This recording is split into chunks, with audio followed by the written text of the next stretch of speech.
Cyrus Ngou est attendu ce mercredi au TCS.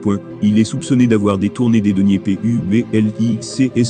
Il sera entendu par Annie-Noël Baoumi-Batande, présidente du tribunal criminel spécial, directeur général du port autonome de Douala, est attendu dans ce mercredi 18 août 2021 au tribunal criminel spécial où il sera auditionné en tant que suspect dans des affaires de détournement de deniers publics.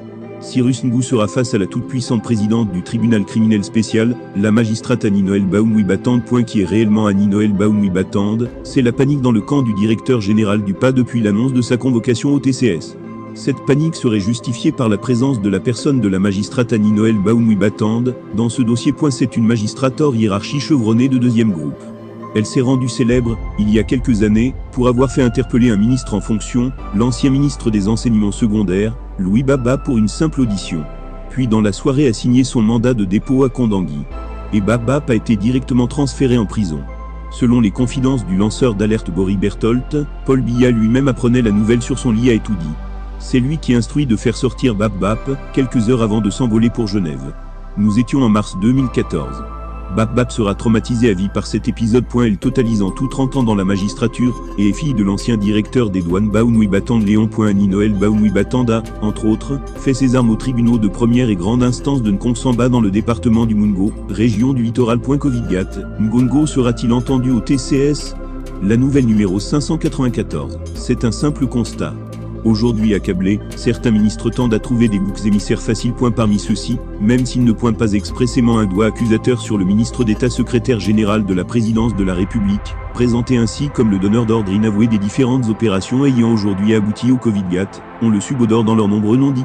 Alors question, Ferdinand Ngongo sera-t-il à son tour entendu au tribunal criminel spécial, TCS? Point d'interrogation. Il pourrait l'être, comme témoin à l'instar de tous les autres ministres, qui défilent depuis 2 semaines devant le commissaire divisionnaire Joël Oko-Petit, et ses fins limiers.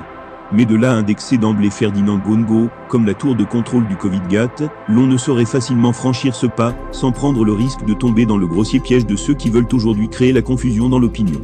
De certaines indiscrétions glanées à très bonne source, il ressort que plusieurs personnes aujourd'hui acculées au TCS, pour se défendre, auraient décidé de se fabriquer un bouc émissaire très facile. Et ceci, en alléguant que certains des marchés au centre de la controverse auraient été attribués aux prestataires sur instruction du ministre d'État secrétaire général à la présidence de la République. Dans notre souci de mieux voir clair face à toutes ces accusations, nous avons interrogé certaines personnes du sérail ayant requis l'anonymat. Pour elles, Ferdinand Ngongo est un homme très avisé. Et à ce titre, il ne prend jamais aucune initiative sans se référer systématiquement au président de la République. Cela avait déjà été perçu, avec ses chantiers à problème de la CAN 2019 ayant longuement défrayé la chronique.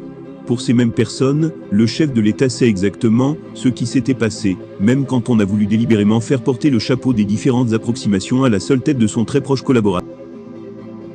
Particulièrement taiseux, le ministre d'État secrétaire général à la présidence de la République a fait son choix. Celui d'encaisser tous les coups en souffrant stoïquement le martyre de toutes les accusations qui l'ont longuement accablé pour le jeter en pâture, dans l'opinion publique. Pour de nombreux observateurs, c'est fort de cette expérience des chantiers de la CAN 2019, que le chef de l'État décide de placer à nouveau son très proche collaborateur à la tête de cette autre task force créée cette fois, pour suivre de près le dossier de la lutte contre le Covid-19.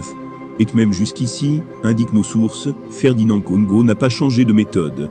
Il informe au quotidien, et dans les moindres détails, le chef de l'État de tous les dossiers relatifs au Covid-19. Ce qui fait dire à certains analystes que ceux des ministres et autres personnes accablées au TCS, qui ont choisi comme bouc émissaire Ferdinand Ngongo, il leur est tout simplement demandé de présenter les justificatifs des sommes dépensées dans le cadre de la riposte contre le Covid-19. Le reste n'est que diversion et distraction de l'opinion. Comme qui dirait, ne tuez pas le messager du président.